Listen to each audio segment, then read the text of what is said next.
Assalamualaikum warahmatullahi wabarakatuh. Alhamdulillahilladzi anzalal Qur'an wa rafa'a bihil insan wa ja'alahu nurun lil qulubi wal abdan wa karrama ahlahu bil fawzi fid dunya wa yawma yuhsyaru thaqalan wa hafadhatuhu bil maghfirati wa ridwan wal fallahi wal fawzi bil jinan. Thumma as-salatu was-salamu ala nabiyil hadiyil adnan Muhammad ibni Abdillah wa alihi wa sahbihi wa man sara ala nahjihi bi ihsan. Amma ba'du.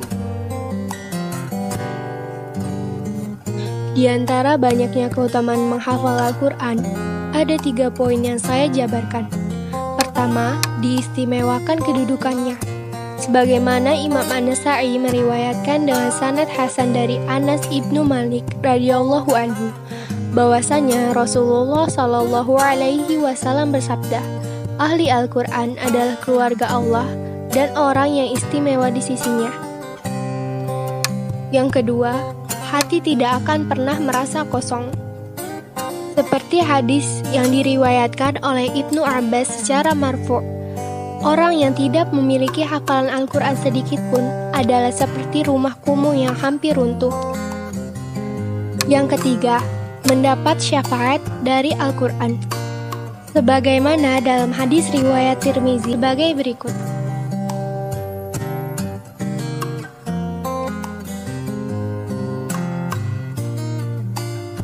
Ada beberapa hal yang perlu dipersiapkan oleh para penghafal Al-Quran untuk dalam memulainya. Yang pertama adalah spiritual. Persiapan spiritual dengan niat ikhlas lillahi ta'ala untuk mencari keridhaan Allah subhanahu wa ta'ala. Lalu yang kedua adalah usia yang tepat. Ada yang berpendapat bahwasanya usia yang tepat itu adalah dari umur 5 tahun sampai 23 tahun. Maka persiapkanlah hafalan ketika saat Anda beranjak di usia tersebut. Lalu yang ketiga adalah memiliki bacaan yang baik. Pada hakikatnya seorang penghafal Al-Quran itu harus memiliki bacaan yang baik. Tahsin maupun tajwidnya harus bagus. Fasahahnya dia juga harus menguasai itu semua. Dan yang terakhir adalah memiliki mushaf yang satu. Fokus pada satu mushaf, terutama mushaf pojok.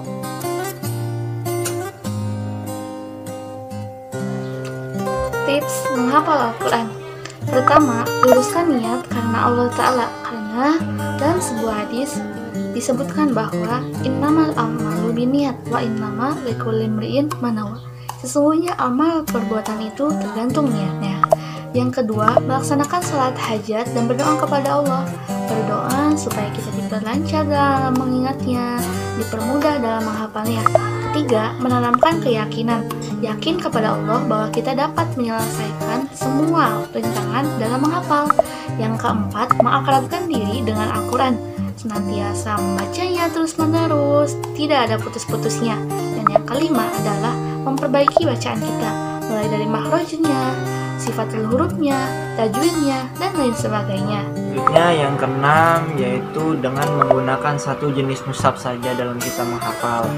Yang ketujuh, memperbanyak memurajaah hafalan yang telah kita hafal, karena banyaknya hafalan yang telah kita murajaah, maka selancar itu pula hafalan yang telah kita hafal. Yang kedelapan, itu memasang target dalam kita menghafalkannya. Misalkan satu hari 5 ayat, satu hari itu 1 halaman.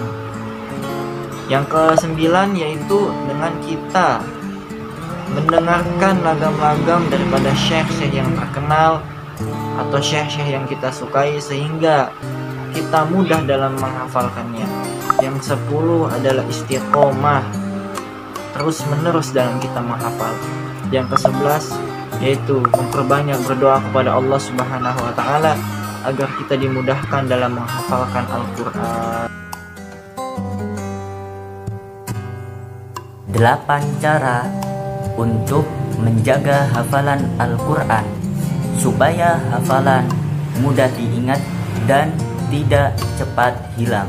Cara yang pertama yaitu membaca Al-Quran ketika sedang sholat.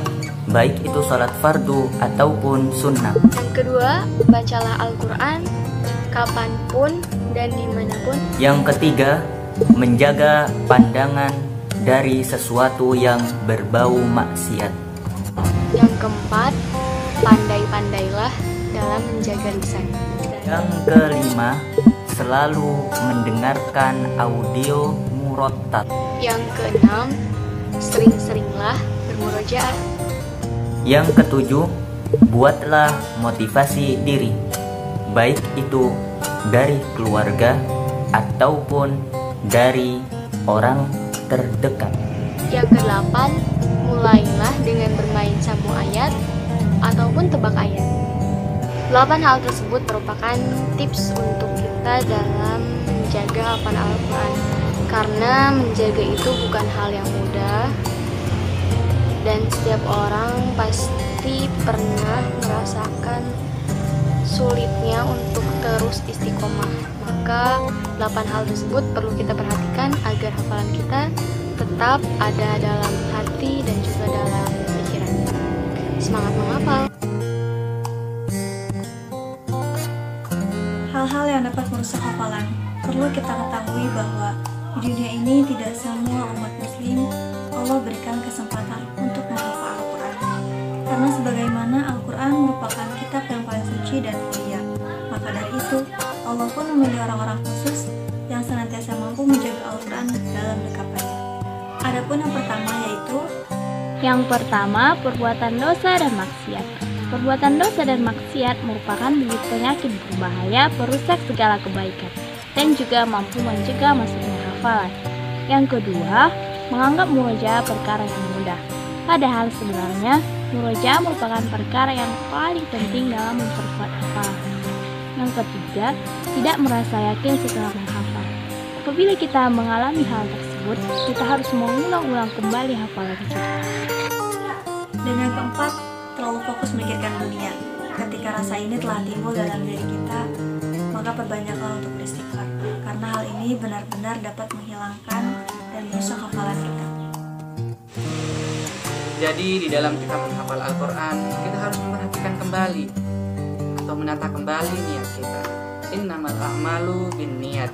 Kita harus memiliki niat yang ikhlas dan harus yakin bahwasanya Allah Subhanahu wa taala menurunkan Al-Quran dengan begitu mudahnya untuk dihafal. Walaqad yassarnal Qur'ana lidzikri fahal mim muddakir. Nah, setelah itu marilah kita sebagai penghafal Al-Quran senantiasa menjaga hafalan kita agar tidak hilang dari ingatan kita. Tetap murojaah setiap hari, dan itu komitmen kita kepada Allah. Kita sudah menandatangani kontrak mati dengan Allah Subhanahu wa taala untuk bersama Al-Quran seumur hidup kita. Terima kasih. Assalamualaikum warahmatullahi wabarakatuh.